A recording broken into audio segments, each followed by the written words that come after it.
Kami keluarga besar 5 saudara gitu. Dari pasangan ayah saya namanya Dr. Andes Haji Zainuddin Talif, Ibu Haja Rukmini, dan kakak tertua ada Insinyur Antoni, dia kerja di PT TEL. Saya dan kembaran saya bingung juga. Kadang kata orang kita tua, kadang Hendra bilang orang tua. Tetapi ya saya ngalah aja lah, saya adik, jadi saya nomor 3. Kembaran saya Hendra Zainuddin, beliau sehari-hari sebagai seorang pegawai negeri dan tentu dia banyak aktivitasnya di pondok pesantren. Sedangkan saya banyak aktivitas di luar yang selalu dalam tanda kutip bertentangan dengan kembaran saya, tetapi tujuan sama insya Allah. Saya juga punya pondok pesantren, tapi khusus ngafal Al-Quran di desa ibu saya di Payaraman, Ogan Ilir. Saya masih kecil, saya teringat sekali, saya sekolah di SD 14 Batu Raja. Dulu sekolah itu namanya ceker ayam. Hujan deras, becek, itu alasnya adalah kantong asoy, kalau bahasa Palembang itu kantong asoy gitu kan. Setelah kita masa kecil di Batu Raja, kita pindah lagi ke Muara Enim. Ya, orang tua tugas. Belum ke Muara Enim, ke Palembang lagi. Kita pindah ke Palembang. Kita ke Palembang itu ayah tugas di Kepala Eman 2 Palembang.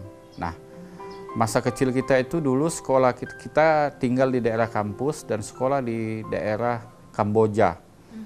Kita selalu dengan Hendra itu jalan kaki ke sana gitu, ke sekolahan. Lumayan jauh dan kita sering diejek juga karena di situ banyak komunitas orang keturunan, bahwa kita juga nggak tahu bahwa kita ini dulu karena putih mata sipit, kata orang kita ini orang Cina gitu kan. Tapi kok orang Cina hidungnya mancung, kata pertanyaan begitu kan sering. Akhirnya orang tua lihat kita jalan jauh, akhirnya kita dipindahkan lagi ke SD 100 dan SD 280 di kampus Palembang gitu. Itulah masa-masa. Nah, masa itu sangat bahagia sekali karena kita masih ada orang tua lengkap gitu, Pak. Nah, akhir cerita itu begitu kita pindah ke Muara Enim, ayah saya ditugaskan jadi kepala Departemen Agama Muara Enim. Tidak lama sih, setahun, ayah saya meninggal dunia. Kami semua pulang ke Palembang dan hidup dengan suasana yang baru gitu. Nah, dalam usia yang masih kecil, bisa dikatakanlah sebagai seorang anak yatim ya, karena kita belum umur tuh, karena tamat SD itu berarti umur kita 12 sampai 13 tahun. Dalam posisi umur itu, ibu saya bisa menerima pensiun saja.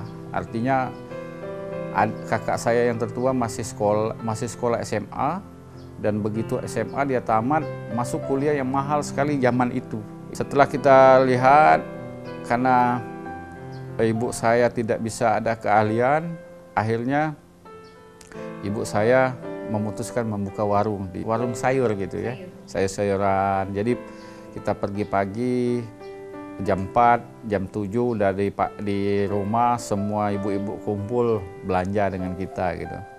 Nah, pengalaman yang menarik itu dari kelas 1 sampai kelas 3 kita selalu dengan ibu gitu untuk bantu gitu. Nah, begitu kita dengan Hendra selalu bersama karena kakak saya betul-betul jauh jaraknya, jadi ibu tidak selalu ini, karena ibu selalu menumpuhkan kehidupan ini dengan kakak supaya belajar itu yang benar gitu. Dan kakak betul amanah itu dijaganya, sedangkan untuk urusan-urusan bantu-bantu saya dengan Hendra. Terima kasihku padamu Tuhanku, tak mungkin dapat terlukis oleh kata-kata. Dipersembahkan oleh Haji Mularis Jahri, Komisaris Utama PT Campang 3.